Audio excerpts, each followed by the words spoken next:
Hello young ladies and gentleman, कैसे हो सारे? आवाज आ रही है दोस्तों मेरी? Good evening sir. Very very very very very good evening यार। क्या कर रहे हो? बाकी सारे कहाँ गए? क्लास में लड़कियों की आवाज नहीं आ रही है। लड़कियां भाई झंडा गाड़ो अपना, बताओ तो सही, लड़कियां किसी से कम नहीं है। कहाँ गए भाई? मेरा गुड इवनिंग ले लो सारे बच्चे। कैसा है देव? सर एकदम ललंटा। आप बताओ। बस बस बस, अभी धीरे धीरे तुम लोगों की आदत हो रही है मुझे। पता नहीं मेरी आदत तुम लोगों को कब होगी। कहाँ है सारे? कुछ कोई बोल क्यों नहीं रहा? कुछ कहाँ रह गए यार? कुछ बोलो तो सही। सर आइडिया नहीं है। नमन, अरे नमन। आया आया। ये बारिश वारिश हो रही है कहीं पर? नमन, बारिश वारिश हो रही है बेटा? जो तो एकदम क्रिश बन के आ रखा है आज। और कौन है? एक काम करो यार, 2-5 मिनट के लिए अपना अपना कैमरा शुरू करो ना, सारे के सारे।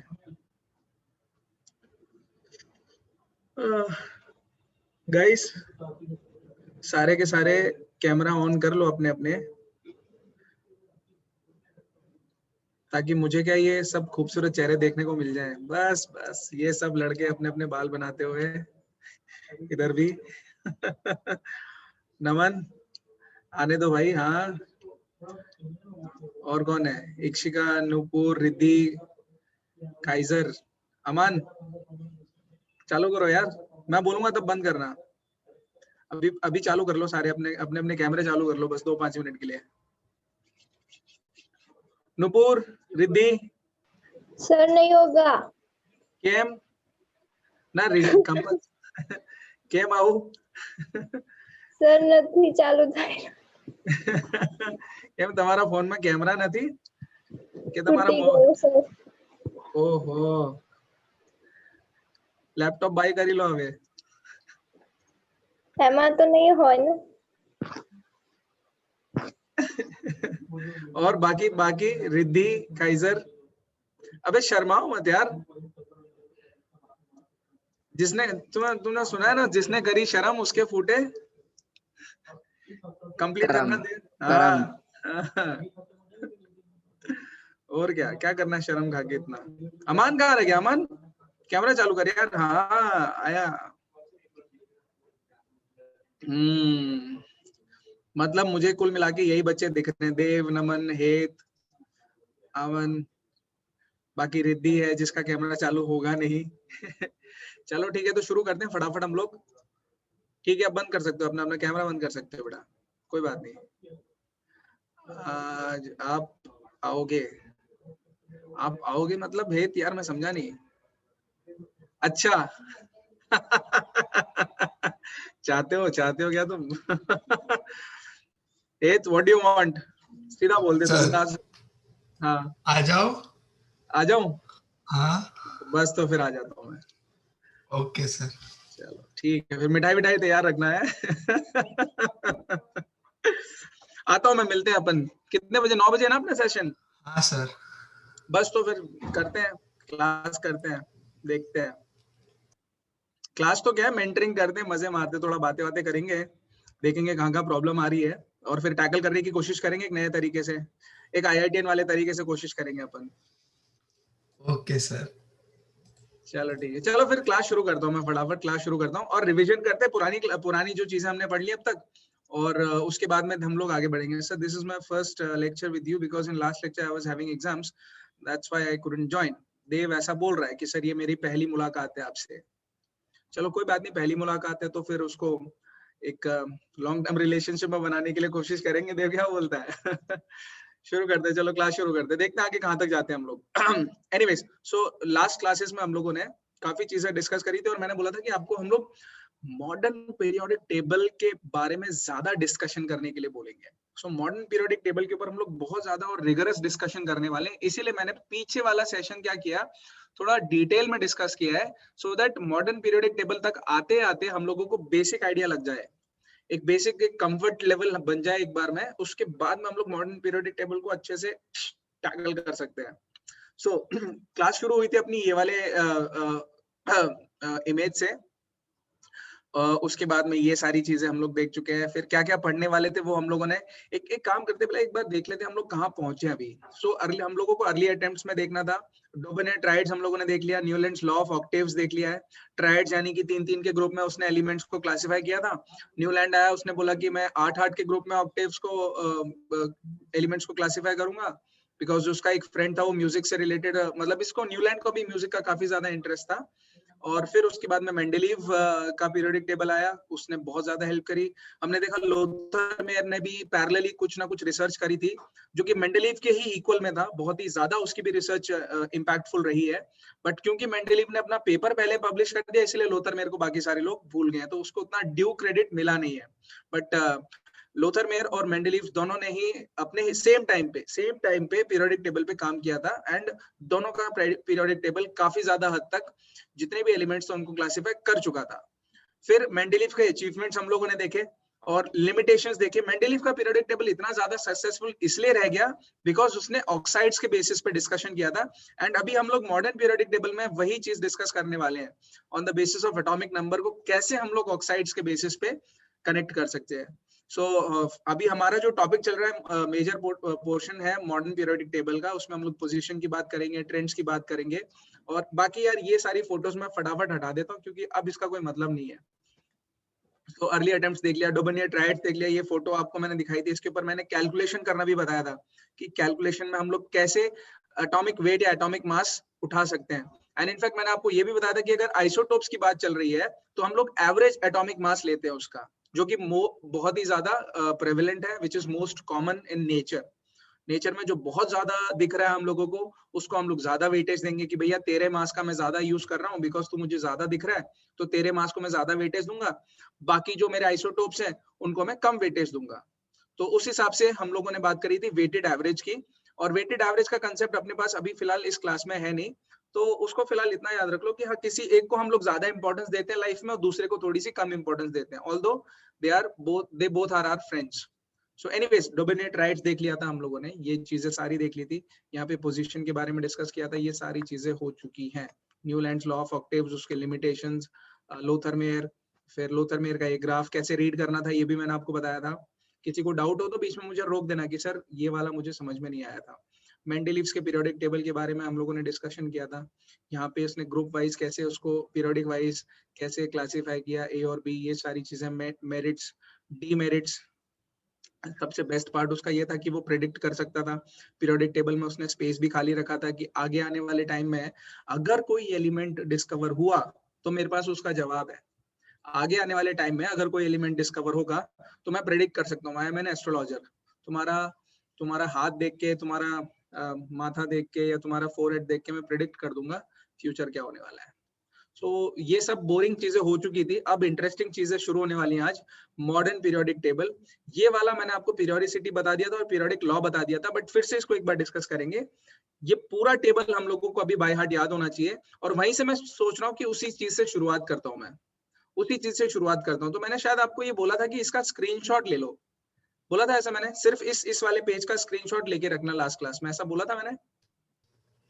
Yes sir. ठीक है, तो अब इसको ना कंटिन्यू करते हैं हम लोग और याद करने की कोशिश करेंगे आज सारे के सारे एलिमेंट्स को, मतलब होपफुली और एफ ब्लॉक के एलिमेंट्स है उसको हम लोग थोड़ा सा इग्नोर करेंगे, इग्नोर इन द सेंस कि उसको नहीं पढ़ेंगे हम लोग ज्यादा, because they are all radioactive elements और बहुत ही रेयर एलिमेंट्स है वो। इनफैक्ट गाइस कुछ एलिमेंट्स ऐसे हैं जो only they are available for few seconds in the laboratory, बहुत ही कम सेकेंड्स के लिए मिलते हैं वो हमें, तो बस उनका प्रेजेंस है इतना हमें पता है, बट उसका कोई इफेक्टिव यूज डेली लाइफ में हम लोग नहीं निकाल पाए, सो उसका कोई यूज नहीं है हाल फिलहाल में। और अब जबकि उसके बारे में पता ही नहीं है तो उसके बारे में हम लोग ज्यादा इतना रिसर्च करने की कोशिश नहीं करते हैं, क्योंकि अब बात पैसे की भी आ जाती है, कि अगर कोई नया एलिमेंट है जिसके बारे में नहीं पता है, मुझे रिसर्च करना है उसके ऊपर, तो मैं पैसे मांगूंगा किसी से कि मेरे को पैसे तो दो तभी तो मैं रिसर्च करूंगा, अदरवाइज मैं क्यों अपना टाइम वेस्ट करूं उसके पीछे। तो इसीलिए वो थोड़ा एलिमेंट्स अभी कुछ ऐसे हैं जिसको हम लोगों ने साइडलाइन करके रखा हुआ है, और उसमें एफ ब्लॉक के एलिमेंट्स बहुत ज्यादा है। What is mean by s block elements? Dev देखो बेटा, एक्चुअली में क्या किया है ना, हम लोगों ने जो शेल्स की फिलिंग शुरू करी है इलेक्ट्रॉन्स के थ्रू, ये आपको पता होगा, बीच में एक न्यूक्लियस होता है। अब मेरे पास यहाँ पे डायग्राम आ सकता है। सो यहाँ पे होल्ड ऑन, या सो आपको पता है यहाँ पे न्यूक्लियस रहेगा किसी भी एटम के बीच में, और उसके बाद फर्दर शेल्स की फिलिंग होती है। शेल्स की फिलिंग मतलब इलेक्ट्रॉन्स की फिलिंग होती है पर्टिकुलर ऑर्बिट्स में। बच्चों मजेदार बात पता है क्या है, ऐसा ऑर्बिट होता नहीं है। आपको पता है ऐसा कोई ऑर्बिट होता ही नहीं है। इट्स सर इमेजिनरी है। ये सब हमने कन्वेंशन में, यस ये कन्वेंशन है, ऐसा कुछ नहीं होता है यार। ये बस पिक्चर, क्योंकि हम लोगों को बहुत सारे आंसर्स दे देती है इसलिए हम लोग बोलते हैं ये करेक्ट है, बट नोबडी नोज, किसी को नहीं पता है, किसी को नहीं पता है। इनफैक्ट होता क्या है एक्चुअली में, ऐसे सर्कुलर ऑर्बिट्स नहीं होते। कोई बोलेगा सर फिर इलिप्टिकल ऑर्बिट्स होते हैं, नहीं वैसा भी नहीं बोल सकते हम लोग। हम क्या बोल सकते हैं कि आपको मैं इतना रीजन दे देता हूँ, लेट्स सपोज ये अपना प्लेग्राउंड है, उसके अंदर मैंने बाहर के लिए यहाँ पर रनिंग के लिए ट्रैक बना दिया। सो जो भी मेरा शेडेड पोर्शन है दैट इज द ट्रैक, ठीक है, ये ट्रैक है, ये ट्रैक है, यहाँ भागते बच्चे, और ये बीच में पोर्शन है ग्राउंड है, वो green grass, this is grass, ठीक है। तो अब एक्चुअली में हो क्या रहा है ना, ये शेप कैसा है हम लोग सिर्फ प्रेडिक्ट कर सकते हैं, but only up to a certain extent, which means हम लोग सिर्फ इस रीजन के बारे में डिस्कस कर सकते हैं। एग्जैक्ट पाथ क्या होगा नहीं पता किसी को नहीं पता।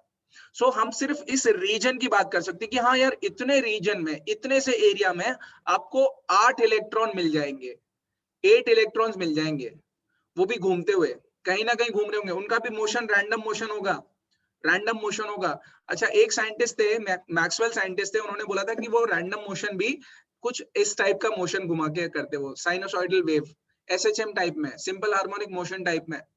सो ऐसे इलेक्ट्रॉन्स रहेंगे, वो घूमेंगे ऐसे ऐसे ऐसे करके करवी वर्वी वेव में। तो वो आपको एक सिंगल पाथ, कहने का मतलब है सर्कुलर पाथ नहीं मिलने वाला, एक फिक्स्ड पाथ नहीं मिलने वाला, आपको पूरा रीजन मिलेगा। This reason you will get, this is the reason. और इसीलिए हम लोग जब भी इलेक्ट्रॉन की बात करते हैं बच्चों, तो it's just an extra information that we only talk about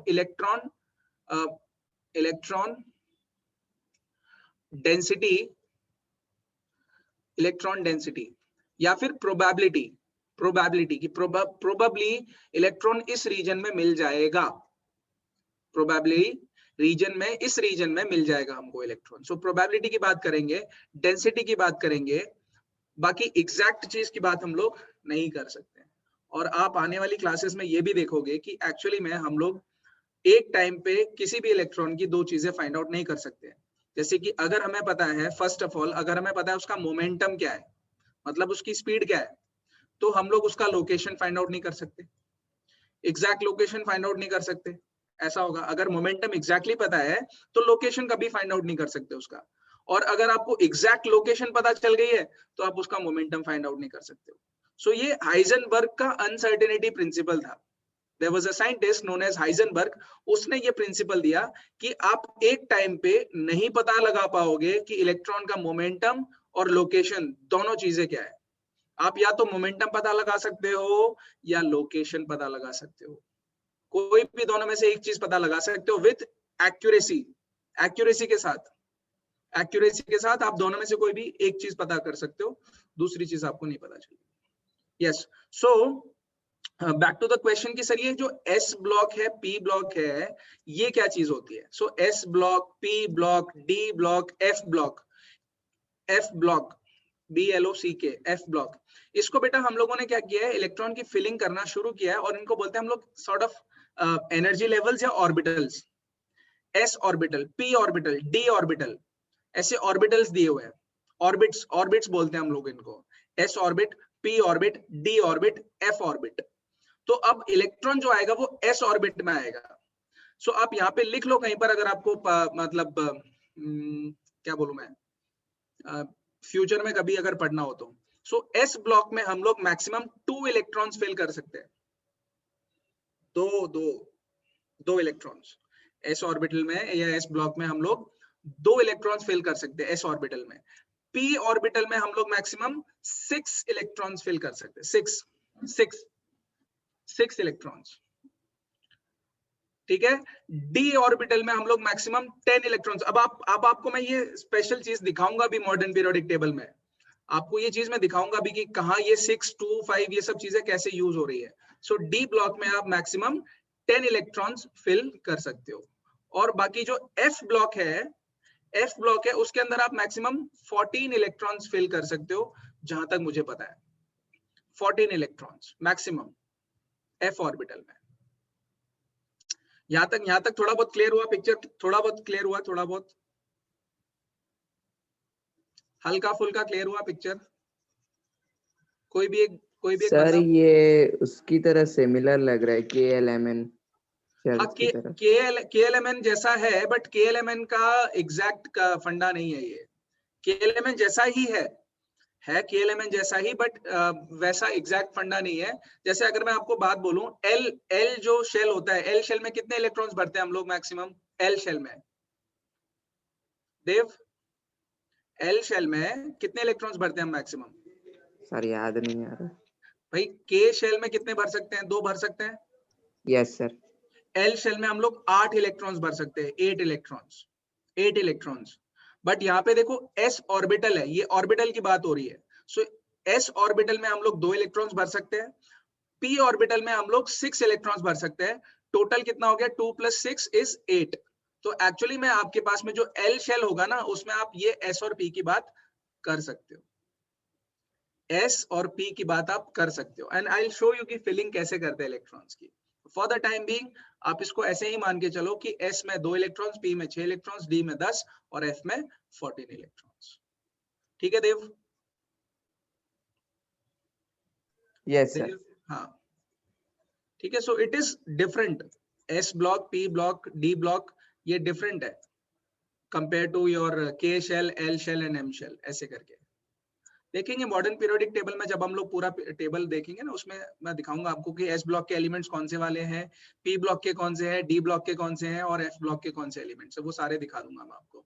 so anyways, S block के जो एलिमेंट्स है अभी हम डिस्कस करते हैं इसकी, कि एस ब्लॉक के एलिमेंट्स होते हैं बेसिकली ग्रुप 1 एंड ग्रुप 2 वाले, ये वाले और ये वाले। सो दिस इज एस ब्लॉक और दिस इज एस ब्लॉक। सो ये दोनों को मिला के एस ब्लॉक होती है, एस ब्लॉक, जिसमें कौन कौन से आगे? ग्रुप 1 और ग्रुप 2। फर्स्ट ग्रुप को, इस वाले ग्रुप को बोलते हैं अल्कली मेटल्स। देखो यहाँ पे लिखा हुआ है alkali metals. This is group 1, this is group 1, ये है ग्रुप 2। क्लियर है? तो आपको देखो ग्रुप 1 में अल्कली मेटल्स कौन कौन से दिख रहे हैं यहाँ पर। हालांकि हाइड्रोजन को आप प्लीज इग्नोर करो, यहाँ पर इसकी पोजीशन ये नहीं है, आप इसको प्लीज इग्नोर करना कि इसकी पोजीशन यहाँ पे नहीं है।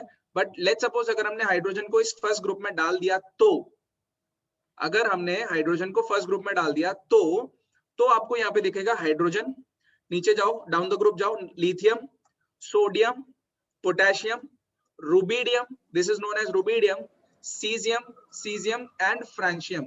ये रेडियो एक्टिव एलिमेंट्स है, ये नीचे वाले सीजियम, फ्रांशियम, ये सब रेडियो एक्टिव एलिमेंट्स है ये। सो फिर से बोलूंगा एक बार, hydrogen, lithium, sodium, potassium, rubidium, caesium, francium, फटाफट ऐसे याद होना चाहिए, ये सीधा याद हो जाना चाहिए। अब अगर कुछ बच्चों को याद नहीं होता तो मैंने उनके लिए न्यूमेरिक्स बना के रखे हुए हैं, जैसे hydrogen, lithium, sodium, potassium, rubidium, caesium, francium. अगर याद नहीं होता है तो आप ऐसे याद करो, H से ह, Li को आप ली बना दो, Na तो वो ऑलरेडी ना हो गया, तो आपके पास में एक वर्ड आ गया हलीना, हलीना एक लड़की है। ऐसे आप कहानी भी बना सकते हो, अपनी मर्जी से आप कुछ भी कहानी बनाओ और फिर उसको याद कर लो। सो हलीना एक लड़की है और वो अपनी जिंदगी से खुश नहीं है, ऐसा बोल सकते हैं हम लोग। वो अपनी जिंदगी से खुश नहीं है। खुश क्यों नहीं है? क्योंकि वो 10th क्लास में है और बोल रही है कि सर मेरे बोर्ड एग्जाम्स आ रहे हैं। भगवान से वो गुस्सा है, बोलती है मेरे को बोर्ड एग्जाम्स डाले ही क्यों बढ़ाई तूने ये पढ़ाई, व्हाई वाज इट। सो हलीना की के यानी कि पोटेशियम, सो हलीना की रुबिडियम, CS से फरियाद मतलब देव, कोई बोलेगा सर फरियाद यानी शिकायत। शिकायत है, वेरी गुड। सो हलीना की रब से फरियाद, ऐसे करके आप ग्रुप 1 के एलिमेंट्स को याद करोगे। ग्रुप 1 के एलिमेंट्स को आप ऐसे करके याद करोगे, हलीना की रब से फरियाद। अगर डायरेक्टली याद नहीं होता है कि hydrogen, lithium, sodium, potassium, rubidium, caesium and francium. Clear है बेटा? ये क्लियर है guys? Yes, yes sir. Sir. यार देखो सर खाली एक छोटा सा डाउट है। एक मिनट यार, देखो ना, रिस्पॉन्स करो बच्चों यार। क्वेश्चन पूछोगे तो क्वेश्चन मेरे को भी सुनने में मजा आएगा, उसका आंसर देने में भी मेरे को मजा आएगा, और एटलीस्ट मेरे को पता चलेगा कि हाँ, I am not talking to a wall, है ना। हाँ, अब देव का क्वेश्चन है, बोल देव।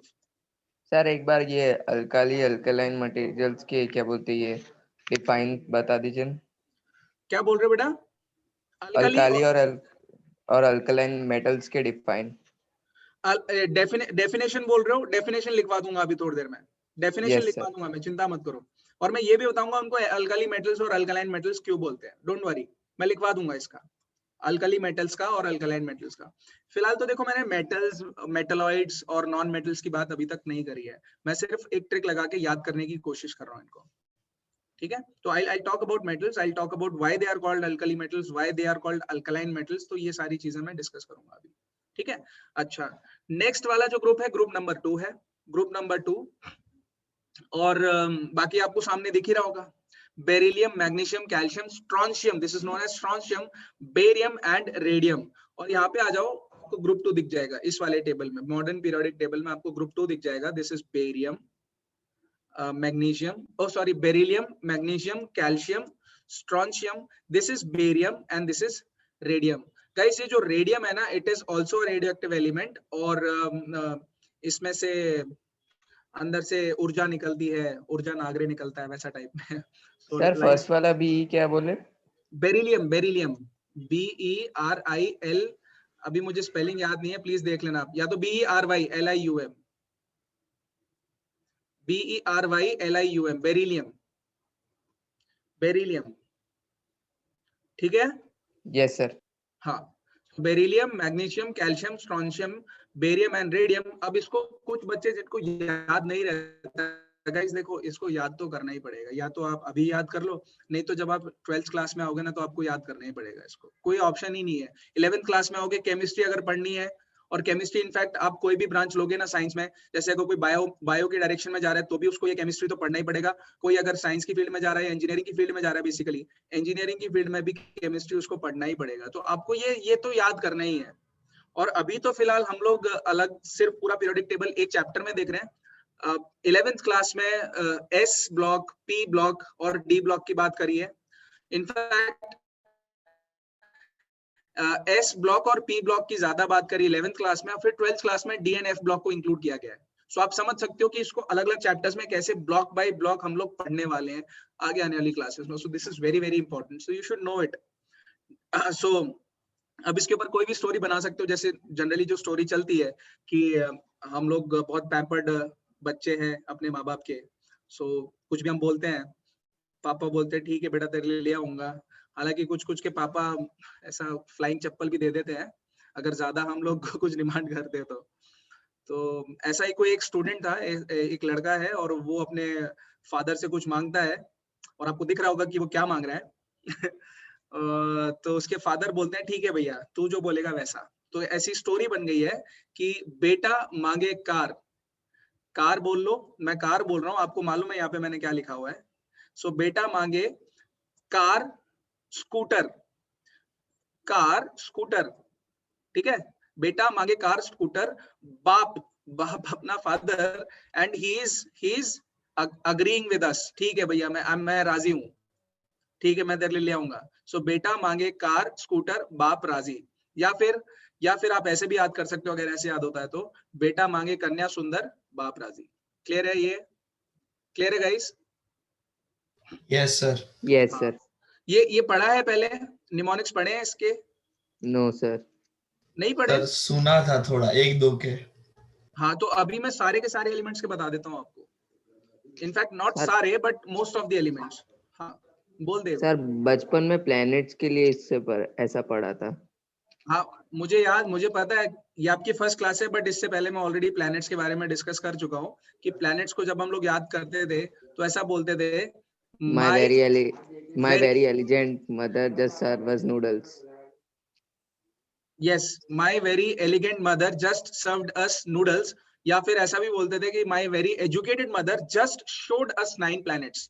तो वो भी निमोनिक्स में आ जाएगा, आपको मरकरी, वीनस, अर्थ, मार्स, जुपिटर, ये सब जो भी चलता है वो सारी सीरीज याद हो जाएगी। और वही फंडा है अपना, याद होना चाहिए अपने को। So group 13। अच्छा, अब बात आती है अपनी डायरेक्टली बेटा साइड में, यहाँ पे ग्रुप 13 की तरफ चलते हैं हम लोग। ग्रुप 13, अरे यहां से हो जा तू, ठीक है। सो ग्रुप 13 है ये वाला, this is group 13। Group 13 and group 14। Group 14 is very very special, बहुत स्पेशल है ये, वेरी वेरी स्पेशल। और स्पेशल इसलिए है बिकॉज इसके अंदर यहाँ पे कार्बन एटम है। ये इतना ज्यादा स्पेशल है कि मैं क्या ही बताऊं, इसकी तारीफ जितनी भी करो उतनी कम है। अच्छा, लास्ट क्लास में ना किसी ने मुझसे डाउट पूछा था, सर कार्बन जो एटम है वो कोवेलेंट बॉन्ड्स बनाता है या आयनिक बॉन्ड्स बनाता है? तो कार्बन से रिलेटेड मैंने याद करना जरा, मैंने ये बोला था कि कार्बन कोवेलेंट बॉन्ड्स मोस्टली बनाएगा, कोवेलेंट बॉन्ड्स। बट ये भी मैंने फिर एंड में ऐड किया था कि आयनिक बॉन्ड्स वो स्पेशल कंडीशंस में बना सकता है। आयनिक बॉन्ड्स वो स्पेशल कंडीशंस में बना सकता है, जब आप उसको एक्सट्रीम कंडीशंस देते हो तो आयनिक बॉन्ड्स भी कार्बन बना सकता है, there is no stopping it. So covalent bonds भी बनाएगा और आयनिक बॉन्ड्स भी बनाएगा। कोवेलेंट बॉन्ड्स मतलब शेयरिंग से, आयनिक बॉन्ड मतलब एक्चुअल ट्रांसफर ऑफ इलेक्ट्रॉन्स। दे दिया भाई, दे दिया। सो ग्रुप 13 की बात कर रहे थे हम लोग। ग्रुप 13 में आता है boron, aluminium, gallium, indium and thallium. Boron, aluminium, gallium, indium and thallium. इसको आपको एज इट इज ग्रुप 13 में याद करना है बच्चों, एज इट इज याद करना है। Boron, aluminium, gallium, indium and thallium, ठीक है। अब इसकी अलग अलग स्टोरीज बना के रखी हुई हैं, आप अपने हिसाब से कोई भी स्टोरी बना सकते हो। जैसे एक ये स्टोरी चल रही है कि कोई एक लड़का था, और आपको मालूम है ऐड आते रहते हैं तेल के काफी सारे, तो कि बाल उगा लो, डॉक्टर बत्रा का ऐड आता है कि बाल उग जाएंगे। तो डॉक्टर बत्रा ने किसी को तेल दे दिया, स्पेशल तेल दे दिया उसने उसको, बोलता अपने सर में लगा लेना। बट हुआ क्या, वो लड़के ने बेचारे ने तेल तो लगा लिया, बट जूम पे फिर वो ऐसे नहीं कर पाया। क्यों? क्योंकि बाल गायब इंडियन तेल से, बाल गायब इंडियन तेल से। देखो यहाँ पे आपको मिल भी रहा होगा। सो बाल, BAL, बोरॉन, एल्यूमिनियम, फिर गायब से GA, गैलियम। और देखो ये गैलियम को प्रेडिक्ट कर दिया था किसने? मेंडेलीव ने। मेंडेलीव ने इसको प्रेडिक्ट कर दिया था। हालांकि ये गैलियम जब मेंडेलीव ने अपने पीरियोडिक टेबल दिया था तब था नहीं, बट मेंडेलीव ने बोला ये आने वाला है। पिक्चर अभी बाकी है ऐसे टाइप में। This is indium and thallium, ठीक है। बाल गायब इंडियन तेल से, आप जैसे भी याद करो, आपकी मर्जी। चलो बात करते हैं अभी हम लोग ग्रुप 14 एलिमेंट्स की। यहाँ पे आता हूं मैं डायरेक्टली, ग्रुप 14 एलिमेंट्स। तो ग्रुप 14 आपकी क्लास में मोस्टली आपको ना एस ब्लॉक, ये वाली जो ब्लॉक है, this is known as s block, this is known as p block type, p block elements. Sir आपकी ये वॉइस आपको पढ़ने पड़ेंगे सारे के सारे। देव मैं बोल रहा हूँ बेटा कि ये जो ग्रुप 1 और ग्रुप 2 हैं, they are known as s block elements. इनको एस ब्लॉक एलिमेंट्स बोलते हैं हम लोग। फिर ये जो हम लोगों ने ग्रुप 13, ग्रुप 14 शुरू किया है, इनको बोलते हैं हम लोग P block elements, P block. बाकी यहाँ पे जो बीच में आपको ऑरेंज कलर में दिख रहे होंगे ना, ये है जनरली इनको हम लोग बोलते हैं डी ब्लॉक एलिमेंट्स या फिर ट्रांजिशन मेटल्स। ट्रांजिशन मेटल्स भी इनका नाम है, डी ब्लॉक एलिमेंट्स और ट्रांजिशन मेटल्स। और बोलूंगा मैं कि क्यों इनको ट्रांजिशन बोलते हैं हम लोग। So back to group 14, carbon, silicon, germanium, this is tin and lead. अब आप बोलोगे सर ये टिन है, ये जो पीरियोडिक टेबल बना है ना, इसमें मोस्टली जो वर्ड्स हैं वो ग्रीक से आए हैं, ग्रीक वर्ड्स हैं, मोस्टली ग्रीक वर्ड्स हैं। तो आप यहाँ पे नोटिस करना, जैसे सिल्वर हो गया या फिर गोल्ड हो गया। आवाज आ रही मेरी? हाँ सर, खाली बीच में थोड़ी थोड़ी ब्रेक हो रही थी, अभी ठीक आ रही है। हाँ फाइन। सो मैं बोल रहा हूँ आपको कि ये जो वर्ड्स है ना, ये जो आपको एलिमेंट्स दिख रहे हैं, इनके नाम हम लोगों ने ग्रीक लैंग्वेज से उठाए हुए हैं।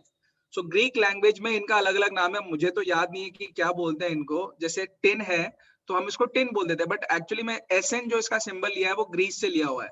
पीबी है उसका भी सिंबल हम लोगों ने ग्रीस से लिया हुआ है, इसको बोलते हैं हम लोग lead. Lead, so it is completely different ना, पीबी कहाँ और लेड का स्पेलिंग कहीं और ही है। सिमिलरली टिन की स्पेलिंग कहीं और एसएन हम लोग उसको लिख रहे हैं। सो इसको ग्रीस से आया, अगर किसी को कुछ क्वेश्चन आता है इसकी, हाँ कहाँ से आया होगा। So carbon, silicon, germanium, tin and lead. Group 14 की स्पेशल बात यह है कि इनकी वैलेंसी होती है जनरली 4 इलेक्ट्रॉन्स। इनकी वैलेंसी होती है 4।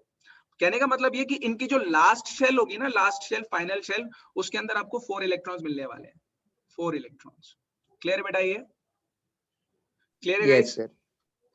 हाँ, यस सर। Fine, cool. इनमें काफी सारे एलिमेंट्स ऐसे हैं जो बहुत ज्यादा यूज होते हैं, जैसे सिलिकॉन और जर्मेनियम। पूरी नॉट सो से ट्रांजिस्टर इंडस्ट्री, बट जो क्या बोलते हैं उसको, सुपर कंडक्टर इंडस्ट्री हो गई है, उसको बहुत ज्यादा ये टेक केयर कर रहा है। सिलिकॉन एंड जर्मेनियम ट्रांजिस्टर्स में यूज होते हैं ये। क्लियर है बेटा? ये silicon and germanium, and in fact silicon और जर्मेनियम आपके जो रूफ टॉप पे हम लोग सोलर सेल्स लगाते हैं उसके अंदर भी काफी ज्यादा यूज होता है silicon and germanium. Anyways, next group है अपने पास, group number 15। This is group number 15, जिसमें आता है nitrogen, phosphorus, arsenic. This is known as antimony.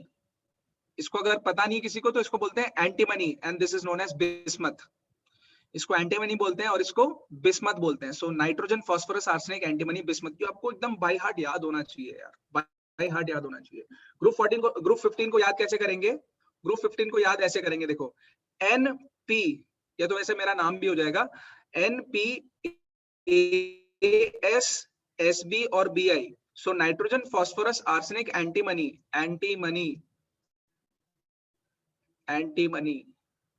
And this is bismuth.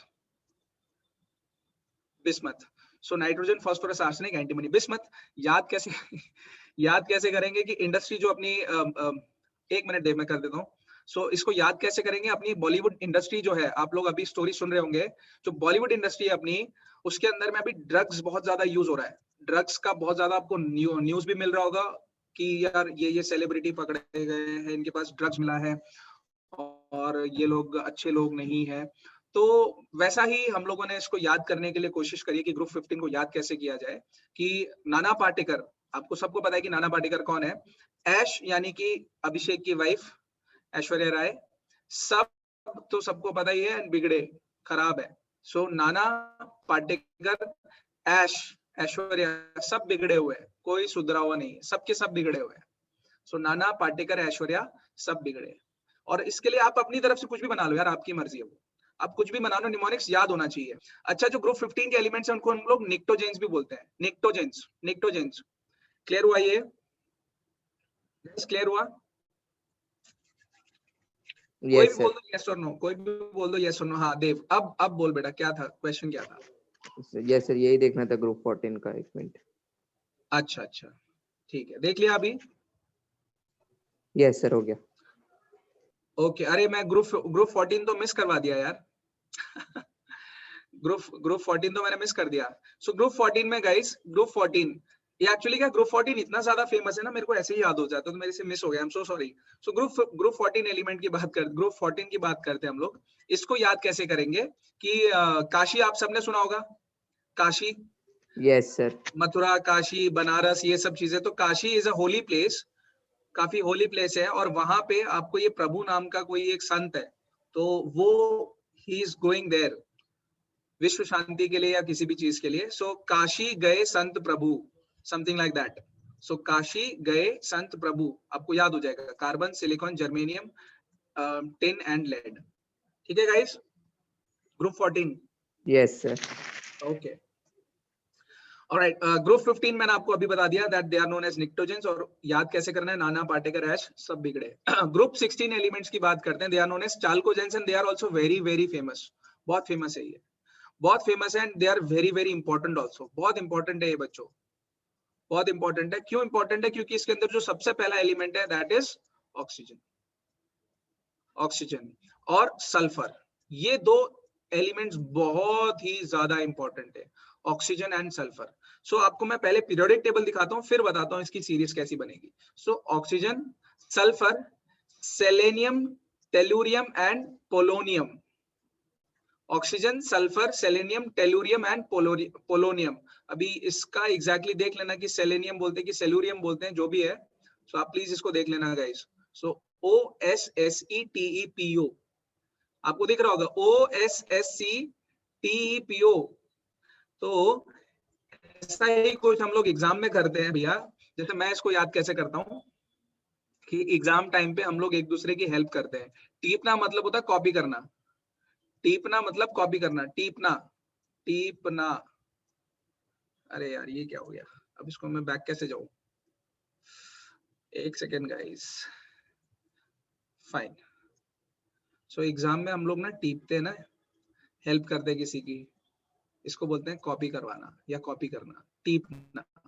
सो अभी क्या है, क्लास में एग्जाम चल रहा है और कुछ बच्चे चीटिंग कर रहे हैं, एक दूसरे की हेल्प कर रहे हैं, और किसी ने क्या किया, एक दूसरे की नोटबुक से देखना शुरू कर दिया।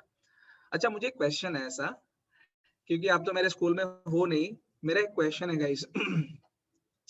कभी ऐसा हुआ है क्या, फ्रैंकली बताना मुझे, कभी ऐसा हुआ है क्या कि जो क्लास का सबसे स्मार्ट बच्चा है, आप ऐसे रो में बैठे हो, कॉलम में बैठे हो क्लास के अंदर, तो क्लास के सबसे स्मार्ट बच्चे ने ऑलरेडी अपना कर दिया है, एग्जाम कर दिया है, और उसकी नोटबुक पूरी क्लास में डिस्ट्रीब्यूट हो रही है एग्जाम टाइम पे ही? सर ऐसा मेरे हुआ है? साथ हुआ है, मेरे साथ हुआ है। मतलब तुम्हारी नोटबुक डिस्ट्रीब्यूट हुई है? सर मेरी भी हुई है, मैंने भी दूसरों के लिए। अच्छा। सर ताकि तो टीचर को तो पता ना चले ना कि डेस्क किसकी खाली क्यों है। गुड गुड, शाबाश। और कोई है, और कोई है एकदम जो ऑनेस्ट बंदा है अपनी क्लास में, क्लास 10th में ऑनेस्ट बंदा कोई है? किसी ने किया ऐसा? चैट बॉक्स में लिख दो, चुपके से, नाम नहीं बताऊंगा। चैट बॉक्स में लिख दो, मैं नाम नहीं बोलूंगा। है कोई ऐसा तो बोल दो।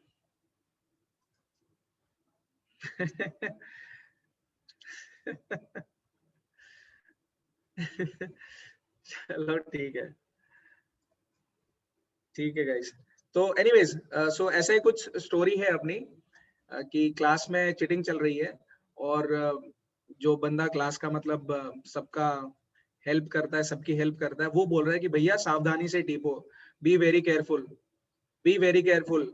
ओ सावधानी से टीपो, आराम से चीटिंग करो, थोड़ा केयरफुली चीटिंग करो, ठीक है? या फिर आप इसको ऐसे भी याद कर सकते हो कि आपके फ्रेंड ने आपसे पूछा, यार कि मेरे से बता, मेरे को बता, मेरे को इसका क्वेश्चन का आंसर नहीं आना, मुझे इस क्वेश्चन का आंसर नहीं पता है, मुझे इसका कुछ हेल्प दे दे, चीटिंग करवा दे, वैसे टाइप में। तो आप बोलोगे कि मेरे से मत पूछ, उससे टीपो। उससे मतलब you ask that some other guy, किसी और से टीप ले, तू मेरे से मत पूछ। सो उससे टीपो तब भी बन जाएगा, उस से टीपो, या फिर ओ सावधानी से टीपो। Oxygen, sulphur, selenium, tellurium and polonium, something like that. Clear है गाइस? क्लियर है guys? Yes Yes, sir. sir. हाँ गाइस, ये जो ऑक्सीजन है ना, ये जो ऑक्सीजन जो एलिमेंट है अपना, it is very very very crucial, बहुत इंपॉर्टेंट एलिमेंट है ऑक्सीजन। सल्फर बहुत ज्यादा यूज होता है इंडस्ट्रीज में। सो इंडस्ट्रियली सल्फर बहुत ज्यादा यूजफुल एलिमेंट है सल्फर, ऑक्सीजन के बाद में sulphur. So now let's move on to group number 17, जो कि बहुत ही ज्यादा फेमस ग्रुप है, ग्रुप नंबर 17। इसके एलिमेंट्स को हम लोग हालोजेंस भी बोलते हैं, और इनकी स्पेशल बात यह है बच्चों, मैं आपको एक प्रॉपर्टी लिखवाऊंगा जिसको बोलते हैं they are highly electronegative. Electronegative, electronegative को अगर हिंदी में लिखे ना, तो आप लिख लो अपनी नोटबुक में, क्योंकि ये बहुत बार याद ही नहीं होता है। इलेक्ट्रोनेगेटिव क्या है, इलेक्ट्रोपॉजिटिव क्या है, भूल जाते हैं हम लोग इसको। सो इलेक्ट्रोनेगेटिव को आप हिंदी में लिख लो तो ज्यादा बेटर है। इलेक्ट्रोनेगेटिव का मतलब होता है इलेक्ट्रॉन गेन करने की टेंडेंसी, इलेक्ट्रॉन गेन करने की टेंडेंसी, इसको बोलते हैं इलेक्ट्रोनेगेटिव। ठीक है, लिख लो। फिर मैं इसमें कोई लिख रहा है तो बोलो, नहीं तो फिर मैं कंटिन्यू करूं। Shall I continue, guys? कोई भी? Yes, sir. Continue, please. Yes sir. Okay, all right. So electronegativity का मतलब होता है इलेक्ट्रॉन गेन करने की tendency, and halogens they are very very highly electronegative, बहुत ही हाईली इलेक्ट्रोनेगेटिव होते हैं ये। सो ग्रुप 17 जिसको हालोजेंस बोलते हैं, और जनरली इसको हम लोग X से डिनोट करते हैं बच्चों, X से डिनोट करते हैं, X, ठीक है? सो उसमें आ जाता है अपने पास fluorine, chlorine, bromine, iodine and astatine. Fluorine, chlorine, bromine, iodine and astatine.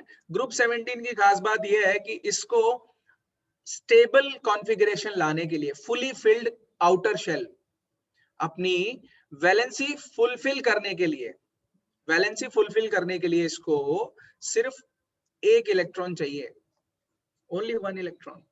मतलब ये है कि इसकी लास्ट शेल होगी ना, लास्ट शेल, उसमें कंप्लीट स्टेबल कॉन्फ़िगरेशन बनाने के लिए सिर्फ एक इलेक्ट्रॉन की रिक्वायरमेंट है इसको, ओनली वन इलेक्ट्रॉन। तो आप खुद सोचो, जिसको सिर्फ एक ही इलेक्ट्रॉन चाहिए स्टेबल होने के लिए, वो कितना फास्ट और कितना आसानी से इलेक्ट्रॉन लेने की कोशिश करेगा। सो उसकी इलेक्ट्रॉन गेन करने की टेंडेंसी कितनी ज्यादा हाई होगी, बहुत ज्यादा हाई होगी उसकी इलेक्ट्रॉन गेन करने की tendency. And that is why these elements are known as highly electronegative elements, because इनकी इलेक्ट्रॉन गेन करने की टेंडेंसी हाई है। Fluorine, chlorine, bromine, iodine and astatine. यहाँ पे आपको याद कैसे करना है ग्रुप 17 को, मैं बोलूंगा कि इसको छोड़ दो, मैं बोलूंगा इसको छोड़ दो, फिर कल, बाहर आई, आरती वारती, ये सब छोड़ दो। आप डायरेक्टली इसको ऐसे याद कर लो please, fluorine, chlorine, bromine, iodine और एस्टेटाइन। ये याद हो जाएगा, कितना इतना डिफिकल्ट नहीं है ये, इतना डिफिकल्ट नहीं है ये। बट फिर भी अगर किसी को याद नहीं होता है, कुछ बच्चे जो मेरी तरह हैं, कमजोर हैं याद करने में, जिनकी मेमोरी थोड़ी सी मतलब वीक है मेरी तरह, तो उनके लिए तो फिर ये स्टोरी है ही। तो बाकी आप बना लेना, ये आपको दिख ही रहा होगा, स्टोरी दिख रही होगी, 10th क्लास के बच्चे हो आप लोग। सो ये फिर कल, बाहर आई, आरती, FCl, BrI, एस्टेटाइन। ठीक है, इसमें तो मैं समझाने के जैसा कुछ मुझे लगता नहीं कि इसमें समझाने जैसा कुछ है। सर आई और एटी वापस बताइए तो। आई, आरती, ये आयोडीन है, आयोडीन, आयोडीन युक्त नमक। यस सर, यस बात करते हैं हम लोग iodine. This is astatine. Spelling में देख लेना, थोड़ा मेरे को ऊपर नीचे हो जाएगा, वो प्लीज आप अपने हिसाब से देख लेना गाइस। मैं पहले ही बता रहा हूँ, वर्ड ऑफ कॉशन है, आप ये स्पेलिंग थोड़ा सा अपने हिसाब से देख लेना, एस्टेटाइन वगैरह स्पेलिंग का। बाकी इसको एस्टेटाइन बोलते हैं। So fluorine, chlorine, bromine, iodine and astatine, these generally these are gases. ये जो लास्ट वाली जो ग्रुप 17 एलिमेंट्स है ना, ये सब गैसेस में आते हैं। देखो फ्लोरीन गैस है, क्लोरीन गैस है, ब्रोमीन ऑल्सो अ गैस। अच्छा, ये कुछ लिक्विड फॉर्म में भी कभी कभार मिल जाता है। अच्छा, ये देखना यहाँ पर ग्रुप 16 में भी, ये भी नोटिस करो आप, group 16 oxygen is a gas, sulphur is a gas. तो मोस्टली ये जो इधर वाले जो एलिमेंट्स है वो गैसियस स्टेट की तरफ ज्यादा जाते हैं, जैसे नाइट्रोजन है, फास्फोरस है, ठीक है, ये भी गैसियस स्टेट की तरफ ज्यादा जाते हैं। तो ये प्रेफर करते हैं कि हम नाइट्रोजन की तरफ मतलब गैसियस स्टेट में ज्यादा रहें। ठीक है guys, anyways, so let's move on to now group 18 elements, जिसकी डिस्कवरी के बाद मेंडेलीव को किनारे कर दिया गया। ग्रुप 18 जब डिस्कवर हुआ, ग्रुप 18 जब डिस्कवर हुआ, आई थिंक हेनरी मोजली था जिसने डिस्कवर किया था, मुझे एग्जैक्टली याद नहीं है the name of the scientist. So group 18 is a completely filled guys, बहुत ही ज्यादा फिल्ड है, completely filled, completely filled valence shell है इसका, वैलेंस शेल है, कंप्लीटली फिल्ड वैलेंस शेल है इसका, which means it is more stable, which means it is more stable, और you can say it is most stable, एक तरीके से बोल सकते हो आप। सो उसके अंदर अपने पास में आती है helium, neon, argon, krypton, xenon and radon. This is known as radon. So helium, neon, argon, krypton, xenon and radon, इसको पीरियोडिक टेबल में देखते हैं तो ज्यादा अच्छे से मजा आएगा। देखो, helium, neon, argon, krypton, xenon and radon. बच्चों, ये जो ग्रुप 18 एलिमेंट्स हैं, इनको हम लोग बोलते हैं noble gases. Noble gases, noble gases इसलिए बोलते हैं बिकॉज ये बहुत कम रिएक्शन शो करते हैं, बहुत ही कम रिएक्शन शो करते हैं, लेकिन इनको रिएक्शन शो करवाने के लिए हमें कुछ कंडीशंस देनी पड़ती है, स्पेशल कंडीशंस देनी पड़ती है, तब जाके ये गैसेस रिएक्ट करती हैं। ये जो लास्ट के जो नोबल गैसेस हैं वो रिएक्ट करते हैं, बिकॉज आपको मैंने पहले ही बता दिया that they have a completely filled valence shell. बाहर की शेल पूरी तरह से फिल्ड है, पूरी तरह से फिल्ड हो जाती है इनकी शेल, और फिर उसके बाद में कुछ ऐसी कहानी जड़ते हैं इसमें।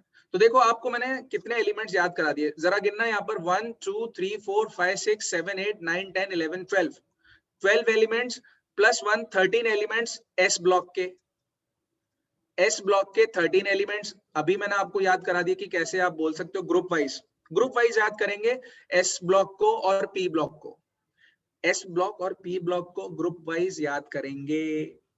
अच्छा, जो ये पी ब्लॉक है इसके अंदर आप जरा काउंट करना, मुझे कोई बताएगा कितने एलिमेंट्स हैं? 1 2 3 4 5 6 26 3 4 5 6 है ना, 1 2 3 4 5, सो 30। कहां से 26 यार? ये तो मुझे 30 यहाँ पे 31 दिख गए। प्लीज काउंट करना एक बार प्लीज, मेरे से कैलकुलेशन मिस्टेक तो नहीं हो रहा? सॉरी सर 31 है ना, हीलियम को मिला के 31 हो गए। सो 31 यहाँ पे और 13 यहाँ पर, टोटल देखें जरा कितना हो रहा है, टोटल देखें 13 प्लस 31 कितना हो गया ये, 4 and 4 44 एलिमेंट्स। 44 एलिमेंट्स आपको ऐसे ही याद है कहाँ पे होगा। मॉडर्न पीरियोडिक टेबल में उसकी लोकेशन क्या होगी वो आपको एग्जैक्टली पता है यहाँ पर अब कि कहाँ पे होगा वो।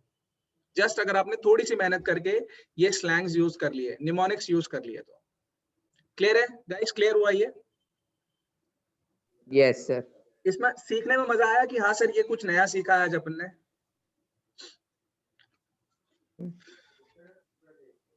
ऐसा कोई है जिसको ये ऑलरेडी पता था कि हाँ सब कुछ पता था मुझे इसमें से? कोई ऐसा तो नहीं है कि पहले से ही वो है, मतलब गुरु टाइप में है? अच्छा, ग्रुप 18 को याद करने के लिए हम लोगों ने एक निमोनिक बना के रखा हुआ है। जैसे ना एक ऐड आता था DD1 पे कि कुछ ऐसा था, वो साबुन का कोई ऐड था, हेमा रेखा जया और सुषमा सबकी पसंद, निर्मा का ऐड था वो। तो ऐसा कोई ऐड देखा है, सुना है? हेमा रेखा जया और सुषमा सबकी पसंद निर्मा। सर निर्मा का ऐड सुना है पर उसमें हीना नेहा शर्मा ये सब नहीं सुना है। नहीं, ये हीना नेहा नहीं, मैं जस्ट निर्मा का ऐड याद दिला रहा हूँ आपको just. Yes sir. So Hema थी उसके अंदर, रेखा थी और जया थी और सुषमा। अब सुषमा कैसे लिखूं मैं? ऐसे लिख देता हूँ सुषमा, ठीक है? तो सुषमा ये सब ऐसे करके, तो मतलब थोड़ा सा टॉपिक को घुमाने की कोशिश कर रहा हूं मैं, बिकॉज यहाँ पे हीना, नेहा और करीना ये तीन बहुत ही खूबसूरत एक्ट्रेसेस हैं, लड़कियां हैं। अब इनको बॉलीवुड में कह लो या फिर टॉलीवुड में कह लो, टॉलीवुड मतलब तमिलनाडु की तरफ से साउथ इंडिया की जो फिल्में होती हैं, सो वहां पे तीन लड़कियां हैं और हम सब चाहते हैं कि ये खूबसूरत लड़कियां जीती रहें, मरे नहीं, क्योंकि हमको एंटरटेनमेंट मिलता रहे। सो हीना, नेहा और करीना जीते रहे। आप इसका कुछ और भी नाम रख सकते हो, अपनी मर्जी से कुछ भी बना सकते हो, आपकी इच्छा है वो, आपकी इच्छा है वो। सो आपको ऐसे ग्रुप 18 तक सारे एलिमेंट्स याद हो गए। अब बात आती है डी ब्लॉक एलिमेंट्स की। अभी तक देखो मैंने मेटल्स, मेटलॉइड्स और इसमें कुछ भी डिस्कशन नहीं किया, अभी तक कुछ भी ऐसा डिस्कशन नहीं किया है। अब डी ब्लॉक की बात करते हैं। डी ब्लॉक को बच्चों यहाँ पे जो फर्स्ट आपको पीरियड दिख रहा है गाइस, ये आप सबको पता है these are known as groups, group 1 2 3 4 5 ऐसे करके ग्रुप 18 तक जाएगा। एंड आप अगर लेफ्ट से राइट जाओगे तो वो पीरियड वाइज आप मूव कर रहे हो। सो this is first period, second period, third period, ऐसे करके आप मूव कर रहे हो। सो जनरली हम लोग यहाँ से शुरू करते हैं, लिथियम से शुरू करते हैं first period, this is second period, third period, fourth period, ऐसे करके जस्ट मतलब फिफ्थ पीरियड या सिक्स्थ पीरियड ऐसा बोल सकते हो। और अगर आपको ऊपर वाले को ऐड करना है तो आप वहां से शुरू करोगे, फर्स्ट सेकंड लिथियम को दोगे, थर्ड आप सोडियम को दे दोगे, ऐसे करके आपके पास में 7 पीरियड्स आ जाएंगे, 7 पीरियड्स आ जाएंगे, 7 पीरियड्स और ग्रुप आ गए अपने पास में टोटल 18। आप जब इनको मल्टीप्लाई करोगे ना 18 और 7 को तो अराउंड 126 कुछ नंबर आएगा, 126 कुछ नंबर आएगा। सो कहने का मतलब ये कि अब तक इस मॉडर्न पीरियोडिक टेबल के अकॉर्डिंग 126 एलिमेंट्स हम लोग इस पीरियोडिक टेबल में रख सकते हैं, 126, जिसमें से 118 एलिमेंट्स डिस्कवर हो चुके हैं, 118 एलिमेंट्स डिस्कवर हो चुके हैं, बाकी की प्लेसेस खाली पड़ी हुई है, बाकी की प्लेसेस खाली पड़ी हुई है। तो ये कहानी है उसकी। अच्छा, ये जो सीरीज आपको दिख रही है बच्चों, ये पीरियड वाइज ये वाली जो सीरीज है इसको बोलते हैं 3D series, this is known as 3D series. इसको बोलते हैं 4D सीरीज, इसको बोलते हैं 5D। इनफैक्ट ये 5F सीरीज है, ये F ब्लॉक के एलिमेंट्स में आ जाएगा। तो मैं इसको अभी फिलहाल के लिए साइड में रख रहा हूँ, मैं आपको सिर्फ 3D और 4D की बात करता हूँ। हाँ देव बोल बेटा, देव सर बोल व्हाट बेटा। इफ अगर फ्यूचर में क्या बोलते हैं 126 से ज्यादा एलिमेंट्स डिस्कवर हो गए तो सर ये वाला पीरियोडिक टेबल भी हट जाएगा क्या? नहीं नहीं नहीं, अगर अगर ये पीरियोडिक टेबल आगे आने वाले एलिमेंट्स को जस्टिफाई कर सकता है कि हाँ भाई आप मेरे में सिर्फ एक पीरियड ऐड कर दो, मान लो अपने पास अभी 7 पीरियड है ना, तो मान लो कि ऐसे एलिमेंट्स डिस्कवर होते हैं जिनको हम लोग इस मॉडर्न पीरियोडिक टेबल में 8th पीरियड में ऐड कर दें 126 के बाद, तो ये मॉडर्न पीरियोडिक चलता रहेगा, फिर इसमें कोई इशू नहीं है ना, कोई प्रॉब्लम नहीं है इसके अंदर। बट हाँ, अगर ऐसे एलिमेंट्स डिस्कवर होते हैं या फिर कल को ऐसी कोई टेक्नोलॉजी डेवलप हो जाती है कि आप बोलोगे नहीं आपने गलत किया है, एटॉमिक नंबर से आपने जो क्लासिफाई करना शुरू किया इट इज रॉन्ग, कल को अगर आप ऐसा बोलते हो, somebody from 10th class और some scientist from 10th class says कि नहीं आप प्रोटॉन्स के बेसिस पे मत करो क्लासिफाई, आप क्लासिफाई करो किसी और पर्टिकुलर चीज से, और अगर वो चीज एकदम जेन्युइन है, if it is true and if it is defining the laws of physics, laws of chemistry, laws of nature, then obviously this modern periodic table will vanish within seconds, vanish within seconds, यहां से गायब हो जाएगा, ये दूसरा table बनाना पड़ेगा अपने को फिर। ठीक है Dev, does it answer your question? Yes sir. ठीक है, चलो 3D सीरीज की बात करते हैं बच्चों। 3D series is very very important series, बहुत ज्यादा इंपॉर्टेंट सीरीज है, क्योंकि कमर्शियली जो मेटल्स यूज करते हैं हम लोग कमर्शियली इंडस्ट्रीज में, फैक्ट्रीज में, वो सीरीज आपको यहाँ पे दिख रही होगी, सामने सामने दिख रही होगी। इसको बोलते हैं scandium, titanium, vanadium, chromium, manganese, ये रहे सबसे महाराज अपने आयरन, कोबाल्ट, निकल, कॉपर एंड जिंक। देखा, जिंक और कॉपर आप सबने पढ़ा होगा कि बैटरीज और सेल्स में कितना ज्यादा यूज होते हैं। इनफैक्ट निकल गाइस, ये निकल और इसके जस्ट नीचे पैलेडियम और प्लैटिनम, ये तो कैटलिस्ट्स की तरह काम करते हैं। कैटलिस्ट्स, कैटलिस्ट पता है सबको? नहीं पता? यस सर पता। हाँ, कैटलिस्ट सबको पता है। तो ये निकल, पैलेडियम और प्लैटिनम बहुत ही अच्छे कैटलिस्ट है, रिएक्शन को बहुत ज्यादा फास्ट कर देते हैं निकल, palladium and platinum. So anyways, I am talking about 3D series, scandium, titanium, vanadium, chromium, manganese, iron, cobalt, निकल, कॉपर, जिंक। आपको ऐसे ही मुंह जुबानी याद होना चाहिए, मुंह जुबानी याद होना चाहिए। अब इसको अगर ऐसे याद नहीं होता है तो कैसे याद कर सकते हैं फिर? वही सिंपल फंडा, लगाओ mnemonics. D block 3D series, scandium, titanium, vanadium, chromium, manganese, iron, cobalt, निकल, कॉपर, जिंक, शक्तिवान। देखो यहां से ना आपको SCTIV तक पूरा एक मतलब एक वर्ड मिल जाएगा आपको। पहले पुराने टाइम पे ना एक सीरीज आती थी, पुराने टाइम पे एक सीरीज आती थी, अब मुझे ऐसा कुछ था वो शक्तिमान, या फिर इसकी पता नहीं यार, मतलब स्पेलिंग शायद गलत हो रही है मेरे से, तो शक्तिमान ऐसे करके कोई था, एक हीरो था, और वो क्या करता था जनरली, जो बच्चे या फिर कुछ लोग जो मुसीबत में घिरे हुए हैं उनको हेल्प करता था, उनको बचाता था वो। सो ऐसी कोई कहानी बन गई सडनली कि एक एपिसोड आया, उसके अंदर कोई बच्चा था कुएं में गिर गया। ये हम लोग जनरली डेली बेसिस पे सुनते भी कि एक बच्चा 3 साल का बोरवेल में गिर गया और फिर पूरी सरकार उसको निकालने की कोशिश कर रही है, कोई बड़ी बड़ी ड्रिल मशीन्स लेके आ रहे हैं, आर्मी बुलाई जा रही है, लोग बुलाए जा रहे हैं एक बच्चे को निकालने के लिए। सो लेट्स सपोज कोई एक बच्चा है, वो बोरवेल में गिर गया या फिर कुएं में गिर गया है, वेल में गिर गया है, तो और उसको बचाना है अभी। बट अगर जो हमारा मेन हीरो ही है वो ही मना कर देगा, इफ ही सेज नो, तो उस बेचारे बच्चे को बचाएगा कौन? सो यही एक कहानी छोटी सी है, आप अपनी तरफ से कोई और कहानी बना सकते हो। सो बोलता है शक्तिवान, सो SCTIV यहाँ तक पूरा आ जाएगा, शक्तिवान, मान की जगह पे वान कर दिया, शक्तिवान करे, CR से करे, मना, शक्तिवान करे मना, फिर कौन, CO से कौन, निकाले, निकाले कुएं, कुएं, अभी ये एक्स्ट्रा ऐड किया, दिस इज एक्स्ट्रा, जस्ट अपनी सेंटेंस को बनाने के लिए, दिस इज एक्स्ट्रा। सो कुएं से जान, जान मतलब you all know it, life. so, Shaktimaan करे मना, फिर निकाले, फिर कौन निकाले कुएं से जान, ऐसे याद कर सकते हो आप डी सीरीज को, 3D सीरीज को, डी ब्लॉक की 3D सीरीज को। क्लियर है गाइस ये? यस भाई सर। कोई हाँ या ना बोल दिया करो यार, आप 10th क्लास में हो, इतनी एनर्जी होनी चाहिए आपके पास में, इतनी एनर्जी आपके पास होनी चाहिए कि हाँ।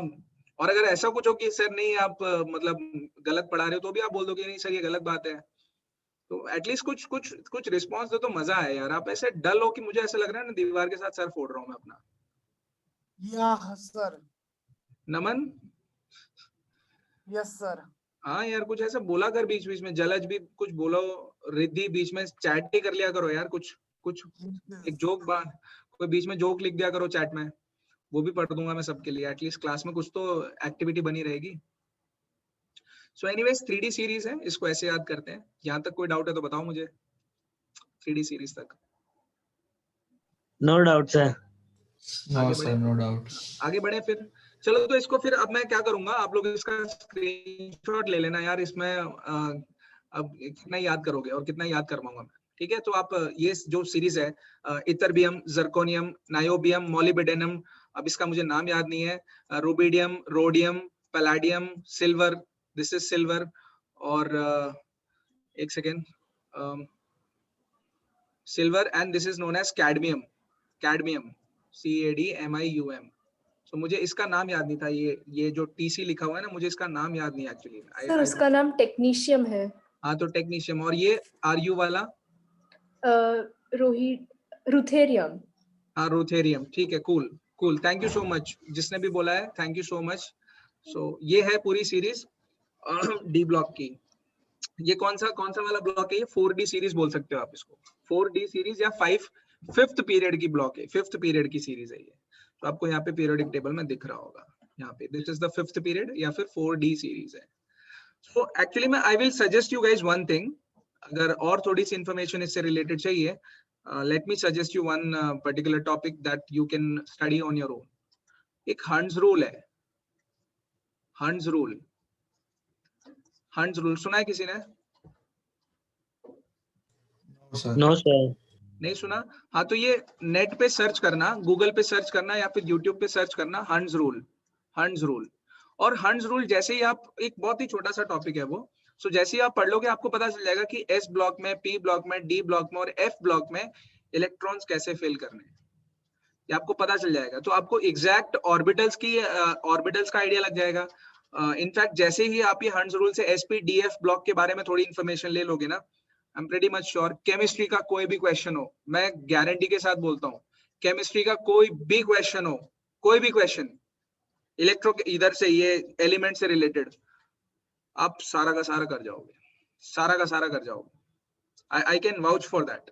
इनफैक्ट इनऑर्गेनिक केमिस्ट्री जो आपकी आने वाली है अभी नेक्स्ट ईयर में, इनऑर्गेनिक केमिस्ट्री, गाइस कोई भी क्वेश्चन हो, मैं गारंटी से बोलता हूँ आप सारे क्वेश्चन सिर्फ इस बेसिस पे कर जाओगे कि आपको हंट्स रूल आता है कि नहीं आता, SP-DF ब्लॉक में फिलिंग कैसी होगी वो आपको पता है कि नहीं पता, उसके बेसिस पे आपका मतलब कह सकते हैं मार्क्स पूरे डिफाइन होंगे, खासकर इनऑर्गेनिक केमिस्ट्री में। जो भी रिएक्शंस हो रही हैं, जो भी केमिकल एक्टिविटी हो रही है, वो सब इसके बेसिस पे चल रहा है, हंट्स रूल के बेसिस पे। इलेक्ट्रॉन कहाँ जाएगा, कौन सी शेल में जाएगा, कब कहाँ मूव करेगा, ये सब हंट्स रूल बता देगा आपको। ऑल्दो इसमें भी कुछ एक्सेप्शंस होंगे, but that is a different story for later part. तो आप यार ये याद कर लेना, जो भी है, वाई, जर्नब, मुंह, तकरे और पढ़, AGCD व्हाटएवर इट इज, ठीक है। हाँ चलो अब बात आती है यहाँ पे अल्कली मेटल्स की, जिसका क्वेश्चन था, देव का क्वेश्चन था कि सर ये जो अल्कली मेटल्स हैं इसकी कुछ बात करो आप, मेटल्स और नॉन मेटल्स की बात करो। तो चलते हैं हम लोग पीछे अपने पीरियोडिक टेबल पे ही, और वहां से शुरुआत करते हैं फिर से। मैं तब तक हटा देता हूँ। ऑलराइट, सो देखो गाइज, यहाँ पर आपको दिख रहा होगा कि जो ये वाला जो ग्रुप नंबर 1 है, ग्रुप नंबर 1, इसके अंदर आपको मेटल्स दिख रहे हैं। Lithium is a metal, sodium is a metal, potassium is a metal, ये सब मेटल्स है। ये ग्रुप 2 वाले भी मेटल्स है, ग्रुप 2 वाले भी मेटल्स है। अब मैं उस अंदर डीप में जाने से पहले एक चीज बता देता हूँ, मेटल्स के बारे में एक चीज बता देता हूँ कि जो मेटल्स होते हैं ना, मेटल्स, इनकी प्रॉपर्टी होती है that they can give electrons, ये इलेक्ट्रॉन्स दे सकते हैं, इलेक्ट्रॉन्स देने के लिए ये लोग रेडी होते हैं। मेटल्स इलेक्ट्रॉन्स देने के लिए रेडी होते हैं, खासकर इस साइड में देखो, यार लेफ्ट साइड वाले। तो इसीलिए हमने इनको कैटेगरी में डाल दिया, मेटल्स वाली कैटेगरी में। So these are all metals. Right side में आपको यहाँ पे दिख रहा होगा, ये जो एकदम राइट साइड में आपको P ब्लॉक के एलिमेंट्स दिख रहे हैं, उनकी टेंडेंसी इलेक्ट्रॉन देने की नहीं होती है, इलेक्ट्रॉन लेने की होती है, वो इलेक्ट्रॉन लेना चाहते हैं। सो जो इलेक्ट्रॉन लेना चाहते हैं वो नॉन मेटल्स की कैटेगरी में आते हैं, नॉन मेटल्स की कैटेगरी में। तो लेफ्ट साइड में एक्सट्रीम मेटल्स आ गए, पीरियोडिक टेबल में मेटल्स आ गए, राइट साइड में आपको नॉन मेटल्स मिल जाएंगे। देखो ये बोरॉन, कार्बन, नाइट्रोजन, ये सब के सब नॉन मेटल्स में आते हैं। इनफैक्ट ये जो सिलिकॉन है, जर्मेनियम है, सिलिकॉन, जर्मेनियम, एल्यूमिनियम, ये पूरा एक पट्टा चलता है यहाँ से ऐसे करके, ये पट्टा चलता है ये जिगजैग करके ऐसा पट्टा चलता है। तो आपको ये दिख रहा होगा बच्चों, लेफ्ट साइड में मेटल्स हैं, राइट साइड में मेटल नॉन मेटल्स हैं। अब धीरे धीरे क्या होता है ना, ट्रांजिशन होता है from metals to non metals, एक ट्रांजिशन होता है। धीरे धीरे क्या हो रहा है पीरियोडिक टेबल में, when we are moving from left to right, एक ट्रांजिशन हो रहा है, चेंजेस आ रहे हैं। ट्रांजिशन का मतलब होता है चेंज आना, सो चेंज हो रहा है मेटल से नॉन मेटल्स की तरफ।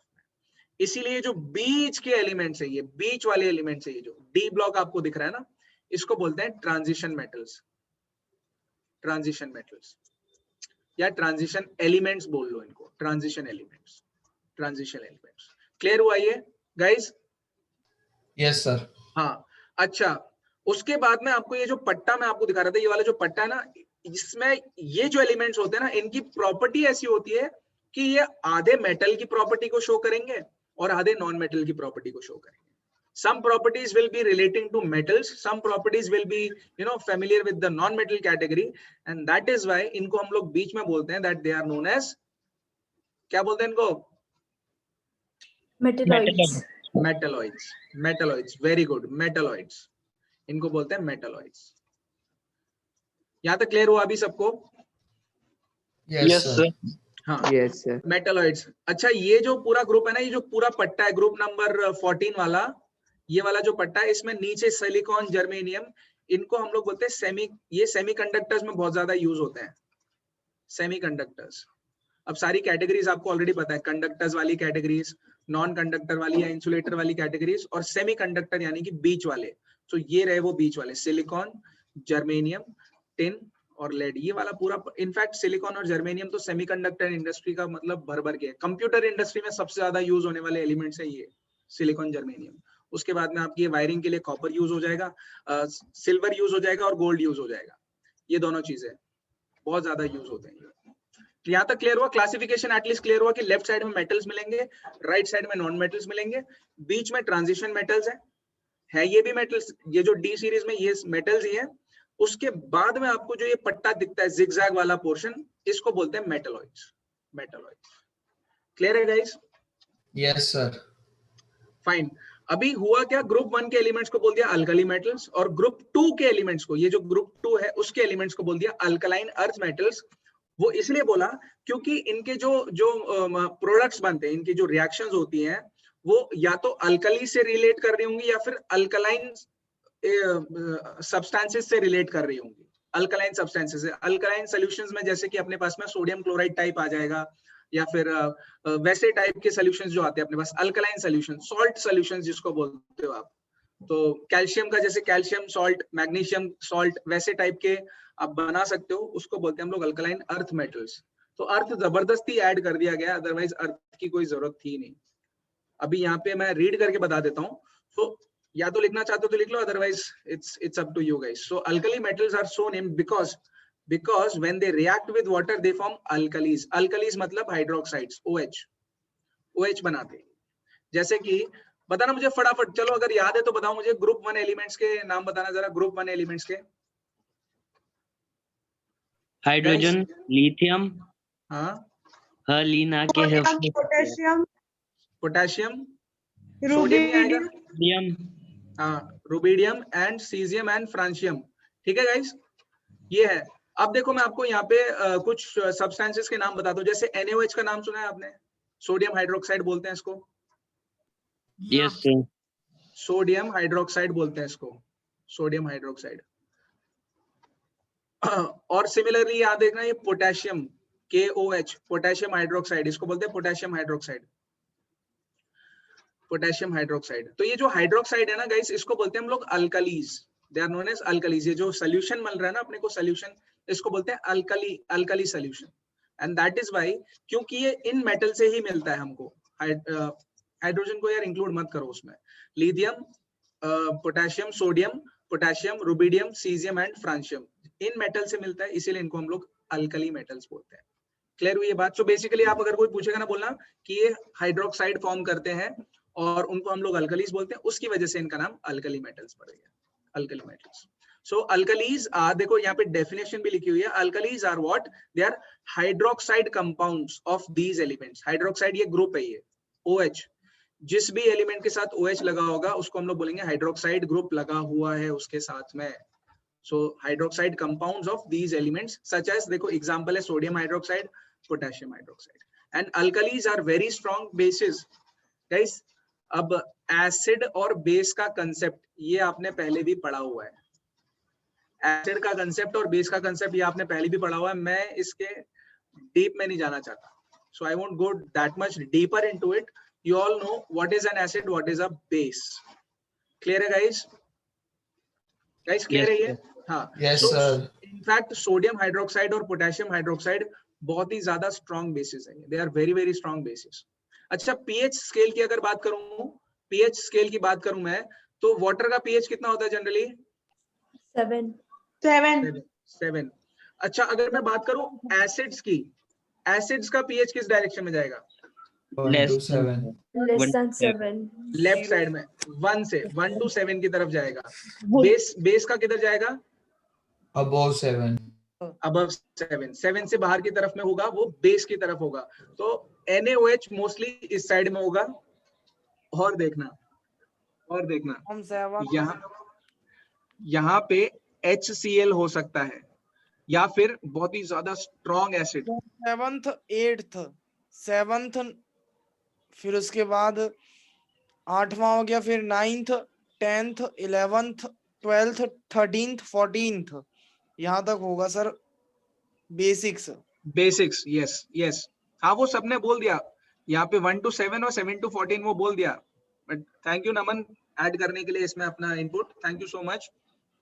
सो गाइस क्लियर है ये पीएच वाला कंसेप्ट, तो आई थिंक सबको क्लियर है ये। सो अभी अल्कली मेटल्स में कुछ डाउट है तो मुझे बताओ। No doubt, sir. देव पता चला ना अभी अल्कली मेटल्स क्यों बोलते हैं इनको? देव सबसे पहला क्वेश्चन तुम्हारे ही था बेटा ये।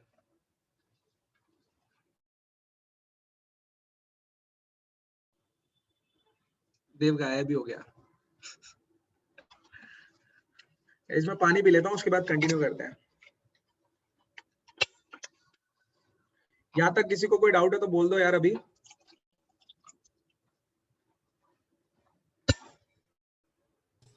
No, sir. शायद कुछ आया।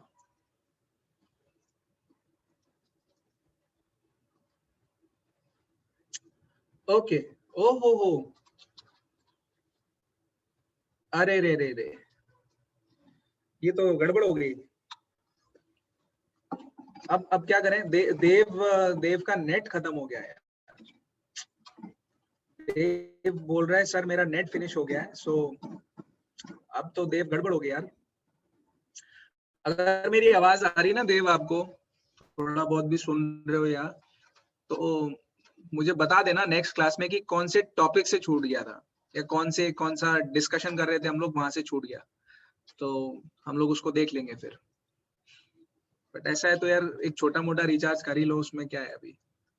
चलो नेक्स्ट देखते हैं बच्चों, अल्कलाइन अर्थ मेटल्स के बारे में बात करते हैं। अल्कलाइन अर्थ मेटल्स, अल्कलाइन, सो अल्कलाइन सॉल्यूशंस होते हैं, और अगर कोई मेटल अल्कलाइन सॉल्यूशंस बनाता है, इसीलिए उसका नाम हमने अल्कलाइन अर्थ मेटल्स रख दिया। अर्थ इसलिए क्योंकि वो अर्थ में मिल रहा है, बाकी और कोई कंसेप्ट नहीं है अर्थ का उसके अंदर, सिर्फ अर्थ में मिल रहा है, इसीलिए हम लोग उसको जबरदस्ती अर्थ बीच में डाल दिया है। बट अदरवाइज आप उसको बोल सकते हो alkaline metals, alkaline metals. So group number 2 इसको बोलते हैं alkaline earth metals. So they are called alkaline earth metals because they form alkaline solutions.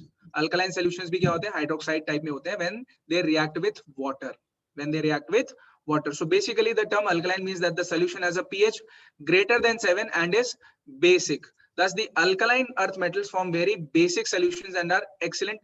Guys यहाँ पे ना एक term है reducing agent और एक होती है oxidizing agent.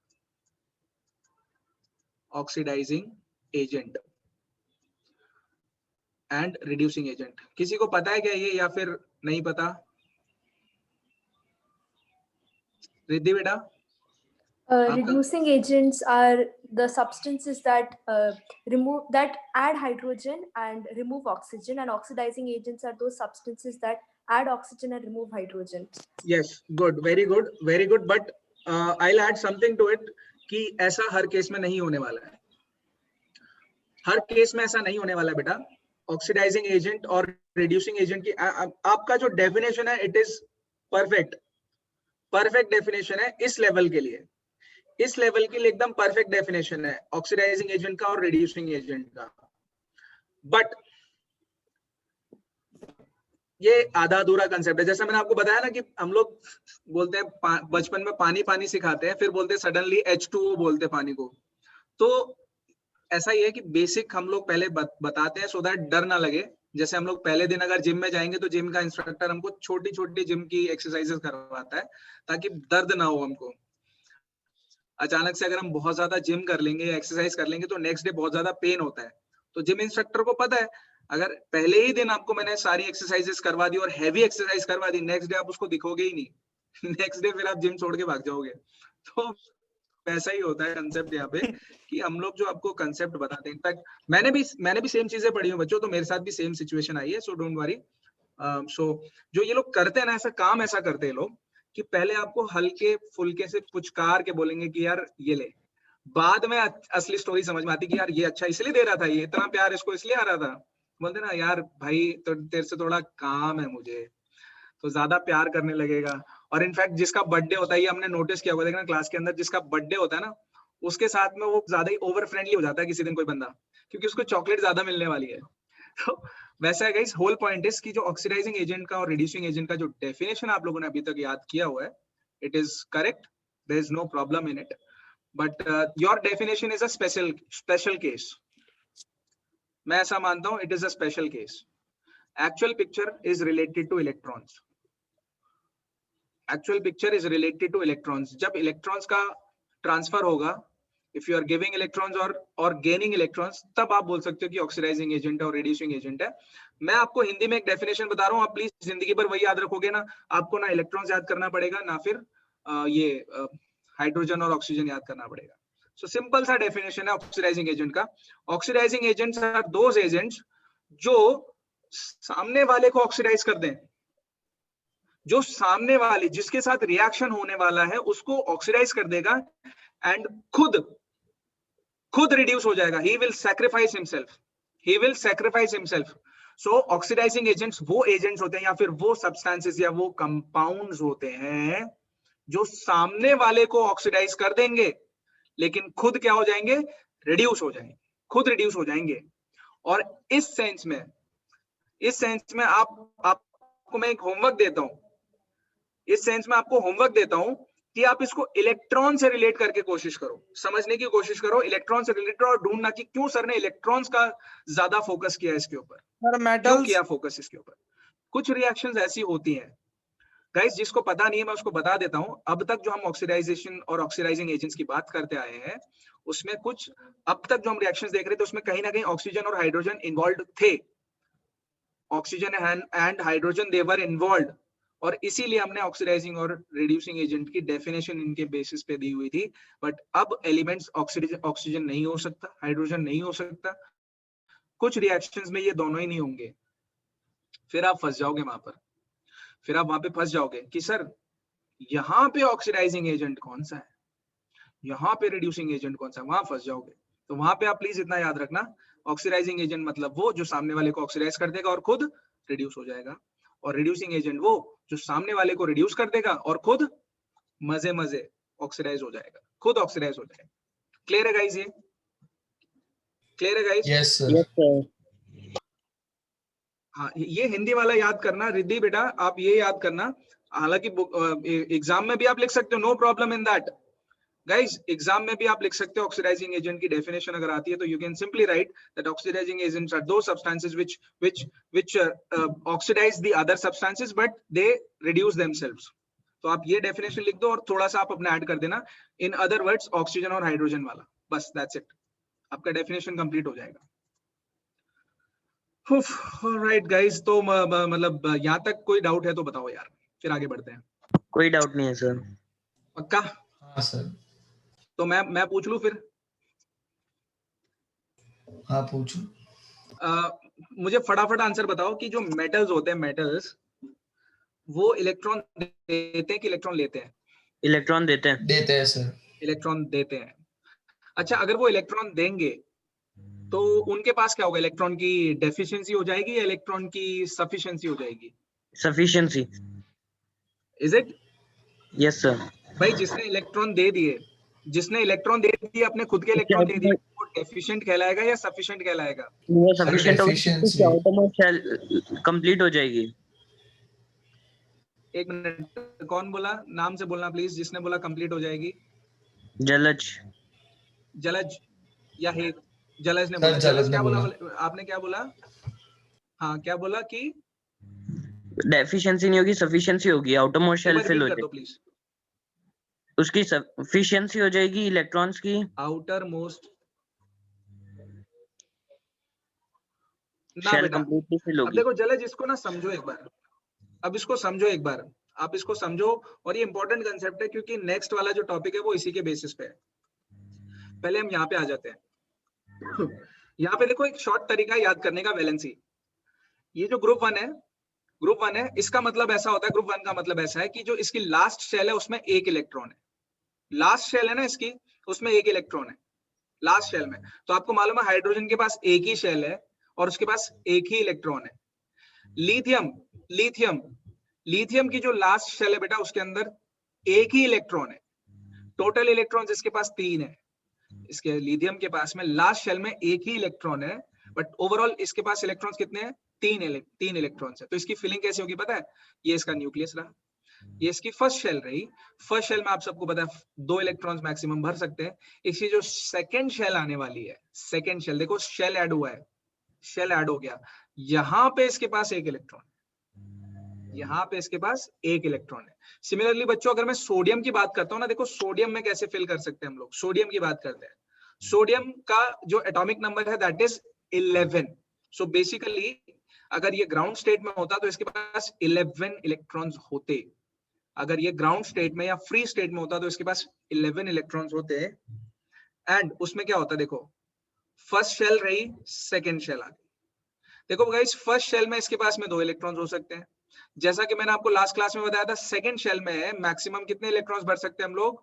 8 electrons, 8 electrons sir 8वीं 4 5 6 7 8। सो 8 इलेक्ट्रॉन्स यहाँ पे आ गए।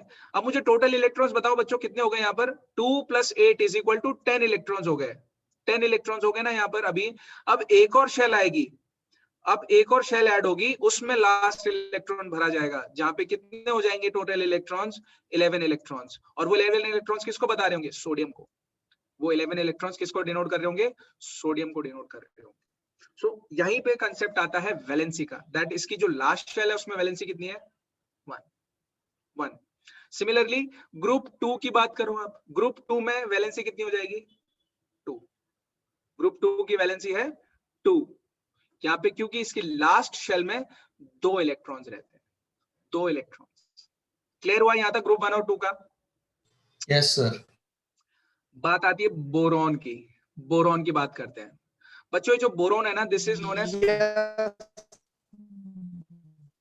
बोल नमन बोल, बोल बेटा बोल। आवाज ब्रेक हो गई थी नमन आपकी। इसकी आवाज सुनाई दे रही किसी को? मुझे तो नहीं आया अभी। नहीं सर, ब्रेक हो रही है। ब्रेक हो रही है ना, पता नहीं क्या बोल रहा था। चलो कोई नहीं, वेट, अब क्या वेट करें, चलो आगे बढ़ते हैं यार। ग्रुप 13 जो है वो आता है ग्रुप 14 से पहले, ग्रुप 14 से पहले।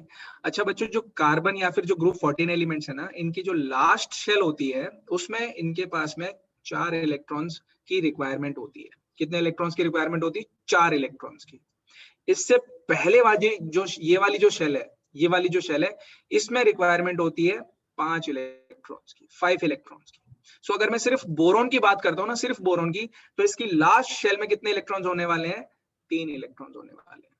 इसकी लास्ट शेल में 3 इलेक्ट्रॉन्स होने वाले हैं। देखो जरा कैसे होगा, देखो जरा बोरॉन को बनाते हैं।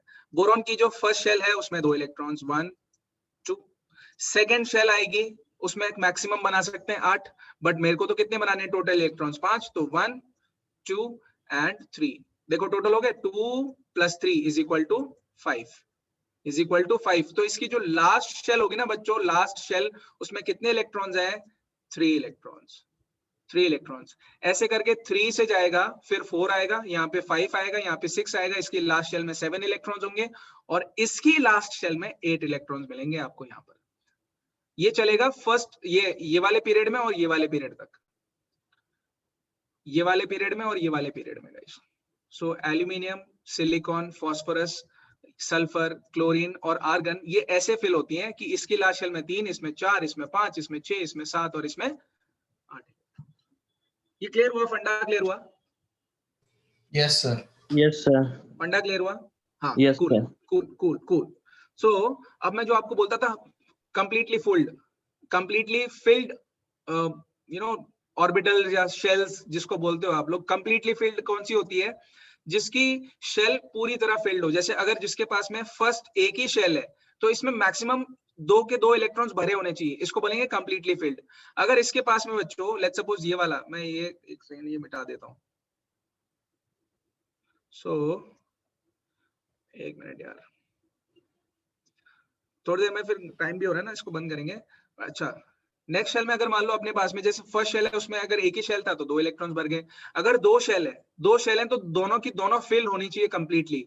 तो फर्स्ट वाली तो फिल हो ही जाएगी, सेकंड वाली में कितने टोटल इलेक्ट्रॉन्स होने चाहिए? 8। 1 2 3 4 5 6 7 और 8। और वो चीज हमें नियॉन में दिखेगी, यहाँ पर नियॉन में दिखेगी। उसके बाद में हमको आर्गन में कैसा दिखेगा? ये जो इसकी नेक्स्ट शेल आने वाली है, ये जो इसकी नेक्स्ट शेल आने वाली है, इसके अंदर में भी आपको इस तरीके से 8 इलेक्ट्रॉन्स मिलने वाले हैं। 2 3 4 5 6 7 एंड 8 इलेक्ट्रॉन्स। तो देखो ये वाली शेल भी कैसी होगी? Fully filled. जो भी शेल्स फुली फिल्ड होती हैं they are very stable, they are most stable. Clear हुआ बच्चों? तो इसकी वैलेंसी हम लोग कैसे बोल सकते हैं? इसकी वैलेंसी एक तरीके से बोल सकते हो, इसको रिक्वायरमेंट है ही नहीं इलेक्ट्रॉन्स की, तो 0 बोल सकते हो, या फिर एक टर्म्स में इसको 10 बोल सकते हो। ठीक है, 8 बोल सकते हो, सॉरी, नॉट 10, 8। जैसे ये वाला अगर नियॉन है तो 8 हो जाएगा इसका। सिमिलरली इसका भी 8 बोल सकते हो आप। इधर पे आ जाएगी अपने पास में 2, इधर पे आ जाएगी अपने पास में 18, इधर पे आ जाएगा 18 एंड दिस इज 32। अगेन ये वाला जो है इसमें भी 32 आएगा, इसमें भी 32 आएगा लास्ट में। So this is how the shells are filled. So यहाँ तक क्लियर हुआ सबको? Yes sir. डिस्कस करने के लिए मेरे पास बहुत कुछ है। पीरियोडिक टेबल में बहुत सारी चीजें हैं, बहुत सारी चीजें हैं। अभी मैंने आपको अलोंग द पीरियड और डाउन द ग्रुप या फिर ये सारी चीजें बताई भी नहीं है। मेरा बेसिक फंडा है कि जब आप इलेक्ट्रॉन्स की फिलिंग सीख जाओगे ना, कि इलेक्ट्रॉन्स कैसे फिल हो रहे हैं और उसकी वजह से क्या इफेक्ट आ सकता है, तो वो प्रॉपर्टीज आप खुद प्रेडिक्ट कर लोगे। आप खुद ही बता दो कि सर ये नॉन मेटल होने वाला है या मेटल होने वाला है। जैसे नॉन मेटल्स की प्रॉपर्टीज होती है नॉन मेटल्स की, कि वो इलेक्ट्रॉन गेन करना चाहते हैं, इलेक्ट्रॉन देना नहीं चाहते। इलेक्ट्रॉन गेन करना चाहते, इलेक्ट्रॉन देना नहीं चाहते नॉन मेटल्स। तो यहाँ पे आप देख लो इनके पास में ऐसी वैलेंसी होगी, जैसे कि फ्लोरीन को बनाता हूं मैं, फ्लोरीन को बना देता हूँ फटाफट और उसके बाद क्लास खत्म करेंगे। फ्लोरीन को बनाते हैं। फ्लोरीन की जो इलेक्ट्रॉनिक कॉन्फ़िगरेशन है उसके बेसिस पे 9 इलेक्ट्रॉन्स होने चाहिए इसके पास, टोटल 9 इलेक्ट्रॉन्स। देखो इसमें 9 इलेक्ट्रॉन्स कैसे आएंगे? This is fluorine atom in free state. So 2 electrons यहाँ पे आ गए, बाकी देखो 1 2 3 4 5 6 एंड 7 इलेक्ट्रॉन्स है इसके पास। तो देखो 2 + 7 हो गया टोटल 9 हो गया, है ना। 2 + 7 टोटल हो गया 9। अगर ये ऐसा करता है, अगर इसके पास समहाउ एक इलेक्ट्रॉन आ जाता है समहाउ, तो इसकी जो लास्ट शेल है बच्चों कैसी हो जाएगी? फुली फिल्ड हो जाएगी ना। उसके पास 8 इलेक्ट्रॉन आ जाएंगे लास्ट शेल में। लास्ट शेल में 8 इलेक्ट्रॉन्स आ जाएंगे। And as we all know that 8 electrons is most stable configuration. That is why fluorine क्या करेगा? इलेक्ट्रॉन लेने की कोशिश करेगा, इलेक्ट्रॉन खींचने की कोशिश करता है। इलेक्ट्रॉन गेन करने की टेंडेंसी इसकी ज्यादा है, and this is the reason fluorine is the most electronegative element. It is the most electronegative element. So is oxygen.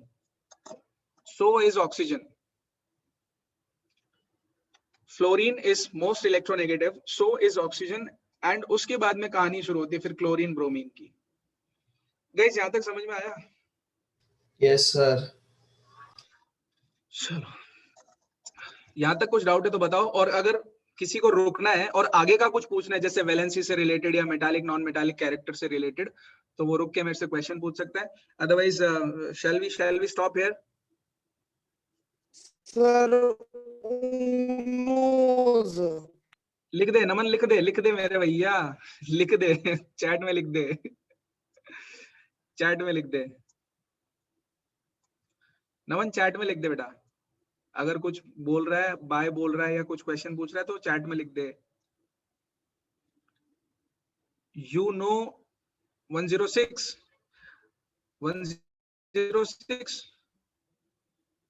ये वाला, इसमें क्या? What do you want to ask, man? अरे इनका नॉमेनक्लेचर IUPAC ने दिया हुआ है, IUPAC। सर शायद वो ये पूछना चाह रहा है कि यूएनओ की ये वैलेंसी है, क्या पूछ रहे हैं पता नहीं चल रहा। अच्छा, ये वैलेंसी पूछना चाहता है, मुझे एग्जैक्ट, अच्छा वैलेंसी पूछ रहा है। नमन पूछ रहा है 106th एलिमेंट है ना, इसकी वैलेंसी क्या होगी? बेटा इसकी वैलेंसी पता करने के लिए हम लोगों को इलेक्ट्रॉन की फिलिंग करनी पड़ेगी। किसके बेसिस पे? हंड्स रूल के बेसिस पे। हंड्स रूल के उसी के बाद बोल सकता हूं मैं कि इसकी 106th एलिमेंट की लास्ट शेल में कितने इलेक्ट्रॉन्स होंगे। बट आप अगर एक बेसिक आइडिया लगाना चाहो तो यहाँ से लगा सकते हो दैट हमने यहाँ पे लास्ट शेल में देखो 2 इलेक्ट्रॉन्स डाले, यहाँ पे 3 इलेक्ट्रॉन्स, यहाँ पे 4 इलेक्ट्रॉन्स, यहाँ पे 5 और यहाँ पे 6 इलेक्ट्रॉन्स, ऐसा जनरली बोल सकते हो। बट जब तक आपके पास एग्जैक्ट इलेक्ट्रॉनिक कॉन्फ़िगरेशन नहीं होगी आप बोल नहीं सकते कुछ। You can't say, because there will be some anomalies, specially इस रीजन में, ये दो ग्रुप्स में एनोमलीज आएंगी, बहुत ज्यादा एनोमलीज आएंगी यहाँ पर। So you can't say with surety. Naman का क्वेश्चन था। Naman, have I answered your question? Safely you will answer safely that since we don't know the electronic configuration means how the electrons are filled, so we can't predict कि इसकी last shell में कितने electrons होंगे, because there is a issue here। यहाँ पे बच्चों जो लैंथेनियम वाली सीरीज है और एक्टिनियम वाली सीरीज है, इसको बोलते हैं लैंथेनाइट सीरीज और एक्टिनाइट सीरीज। इसके बीच में ये जो सिंगल लाइन दिख रही है ना आपको, ये सिंगल लाइन के बीच में आपको ये इतने सारे एलिमेंट्स है बच्चों। ये सारे एलिमेंट्स यहाँ इस लाइन से उठाए गए हैं और ये बहुत ही अलग डिफरेंट टाइप के एलिमेंट्स है। ये डिफरेंट एलिमेंट्स है, ये स्पेशल एलिमेंट्स है बच्चों। कभी कभार ऐसा हो जाएगा, मतलब चलो ना वो बात की बातें यार, वो हायर क्लासेस में पढ़ोगे तो बेटा उसका आंसर आपको एग्जैक्ट मिल जाएगा। Why I am telling so. और खासकर हंड्स रूल पढ़ लो तो आपको क्लियर आइडिया लग जाएगा। हंड्स रूल एक बार खाली YouTube पे सर्च कर लेना ना, थोड़ा एक बेसिक आइडिया लग जाएगा। एंड अगर फिर भी आप बोलते हो कि नहीं सर हंड्स रूल पढ़ा दो, तो मैं आपको बता दूंगा, but it's not in your syllabus. So any more questions guys? Any more questions? No sir. Anyone? Riddhi बेटा कुछ क्वेश्चंस है आपके आज? नहीं है तो फिर चलो ठीक है गाइस, तो मिलते हैं फिर नेक्स्ट क्लास में। अब है ना, इसको और आगे फर्दर डिस्कस करेंगे। अब प्रॉपर्टीज डिस्कस अब आराम से कर सकते हैं हम लोग। Now we are in that stage. So thank you guys, see you in the next class. Thank you sir. Thank you so much. Thank you sir. Thank you. Thanks sir. Thank you नमन।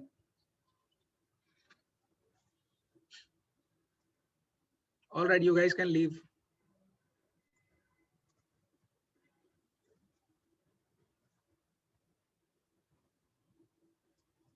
क्या हुआ नमन, जलज कुछ question है तो पूछो, नहीं तो जाओ ना फिर। सर लीव कर रहा हूँ, हैंग हो गया था फोन। अच्छा चलो ठीक है फिर, चलो बाय बाय।